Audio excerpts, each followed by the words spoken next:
In this video, I'm going to show you how to close a Hotmail or Outlook account the right way, step by step. Whether you're switching to a different email address, cleaning up old accounts, or just want to permanently close a Microsoft account you no longer use, this guide will walk you through the full process so you know exactly what to expect before you click anything.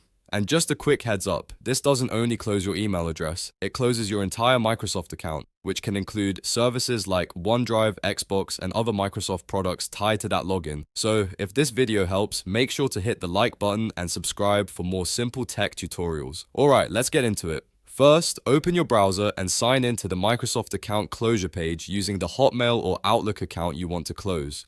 You'll need to be logged into the exact Microsoft account that you want to delete. Once you're signed in, Microsoft may ask you to verify your identity. This is normal and it helps protect your account from being closed by someone else. Follow the prompts carefully, whether that means entering a security code, confirming through email, or using another verification method Microsoft provides. After verification, you'll see an important page explaining the consequences of closing the account. Take a moment to read this carefully because this step matters. Microsoft will explain what services and data will be affected, and this is where you'll see that your email, OneDrive files, Xbox profile, subscriptions, and other connected services may be lost. If you use this account for anything important, make sure you back up your files, save your contacts, and update any logins on other websites before continuing. Next, Microsoft will ask you to choose a reason for closing the account. Select the option that best matches your situation. This is usually just part of the confirmation process, so choose the reason that applies to you and move to the next step.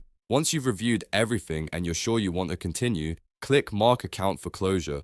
This tells Microsoft that you want the account scheduled for deletion. But here's the important part. The account does not disappear instantly. Microsoft keeps the account in a pending closure state for 30 to 60 days before it is permanently deleted. During this waiting period, you can still cancel the closure if you change your mind. So if you suddenly remember important files, emails, or subscriptions, you still have a chance to sign back in and stop the process before the final deletion happens. That delay is actually helpful because it gives you a safety window in case you close the account by mistake.